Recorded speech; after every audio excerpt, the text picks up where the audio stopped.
The prehistoric ocean wasn't just dangerous. It was a liquid horror show where nightmare creatures stalked through eternal darkness. Just let that sink in for a second. We look out at the ocean today, we see great white sharks or giant squids, and we naturally think, okay, that's pretty intimidating. But honestly, compared to what we're about to look at, the modern ocean is practically a wading pool. We are going extremely deep today, past the sunlight, past the reach of modern submarines, down into a freezing, ancient, liquid graveyard. So, consider this explainer a leaked dossier of biological anomalies. Welcome to The Redacted. Today we're examining the absolute extremes of evolution, an environment where the familiar rules of the surface world completely break down. Down here, life gets incredibly weird, incredibly big, and terrifyingly efficient at murder. Let's open the file. Section 1. The Liquid Horror Show. The contrast between the world we know and the abyss is just absolute. Up here on the surface, we've got sunlight, flora, a nice, predictable food chain, but drop just half a mile down, and the light completely surrenders. You enter a pitch-black void. The temperature hovers just a fraction above freezing, and the pressure, well, it would crush human bone instantly. With zero sunlight to support a traditional food chain, evolution was pushed into sheer desperation. Every single adaptation became about one thing: catching your next meal before you become someone else's. Section 2. Laws of the Abyss. To understand this place, we have to look at the forensic evidence, starting with something called Kleiber's rule. In an environment where the only real sustenance is marine snow, which is basically a slow, decaying trickle of organic matter falling from the surface, conserving energy is everything. Kleiber's rule dictates that larger animals are exponentially more efficient at doing this. A massive creature loses way less heat and burns far less energy relative to its size. In the abyss, you're essentially starving by default, and the only way out of that trap is to grow enormous. And that actually pairs perfectly with a second law, Bergmann's rule.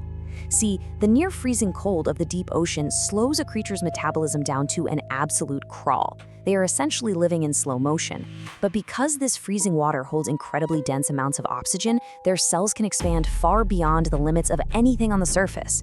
The abyss acts as a giant, pitch-black incubator for gigantism. And look, this isn't just theory. For centuries, the giant squid was totally dismissed as a myth. The Kraken. But declassified records and modern genetic evidence have confirmed the truth. We now have footage captured by specialized low-light Medusa cameras at 900 meters down, and it reveals these massive, tentacled entities actively operating in the profound dark. They literally use serrated limbs to drag prey into a shredding beak. They are the living, breathing embodiment of these deep-sea laws. Section 3. Prehistoric Serial Killers. Let's pull up the suspect profiles, starting with the MO of the viperfish. This is a creature that has been executing the exact same hunting strategy for 15 million years. Its fangs are so absurdly long that they actually curve back toward its own eyes, which means, it can't even chew. Instead, it just hangs motionless, totally camouflaged in the dark, dangling a glowing bioluminescent lure. When a victim gets close, it fires forward and ram impales its prey. The impact is literally so violent that evolution had to give it a cranial shock absorber bone just to prevent its own brain from liquefying on impact. Think about that, a built-in crumple zone for biological murder. Then, of course, we have the anglerfish. It's been an active terror down there for 50 million years.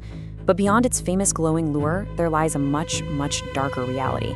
Finding a mate in a crushing, pitch-black void is practically impossible.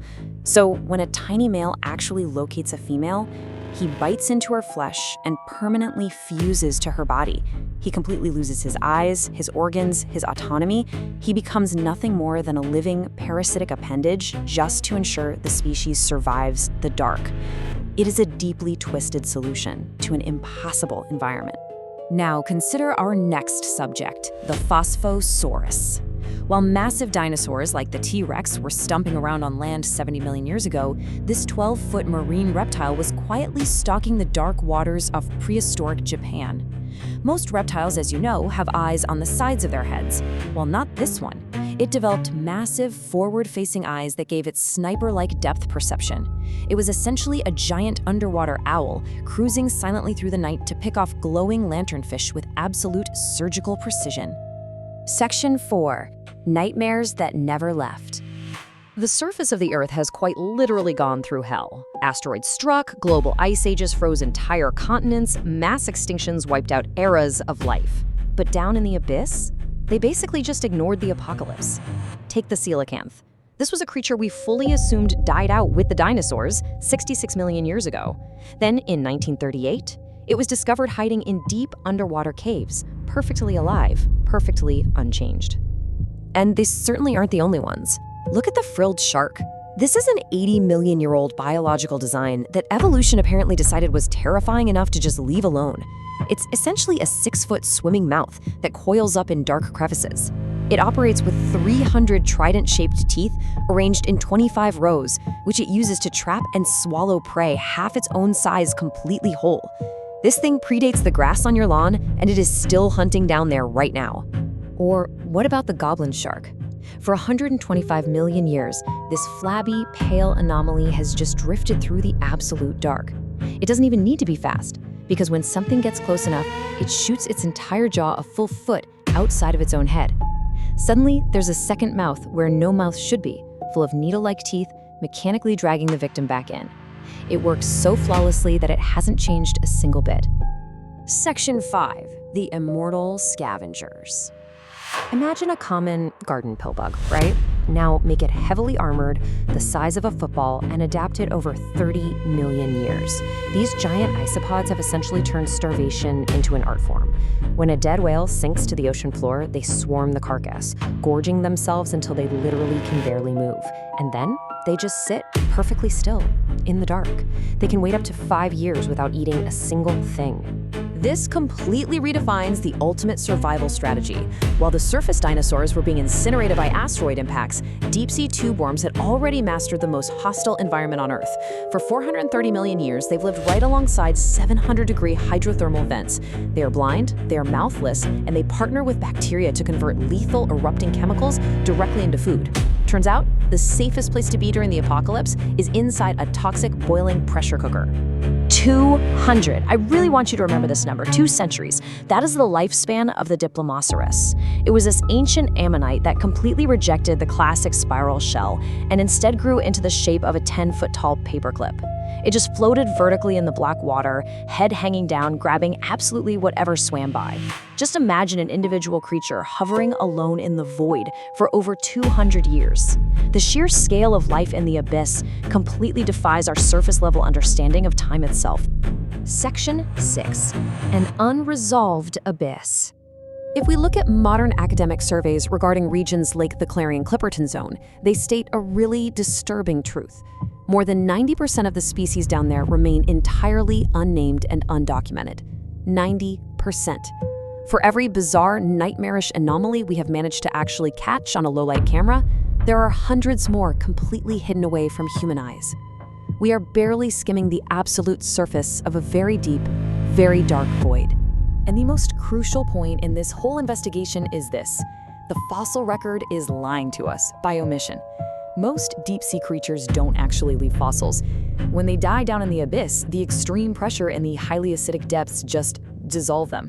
They vanish without a single trace.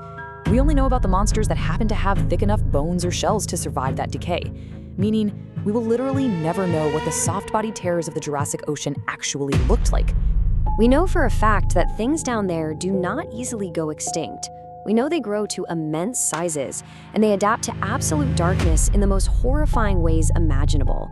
So, if prehistoric terrors that survived 500 million years are still lurking in the pitch black today, perfectly hidden from us, what else is down there right now, just watching and waiting?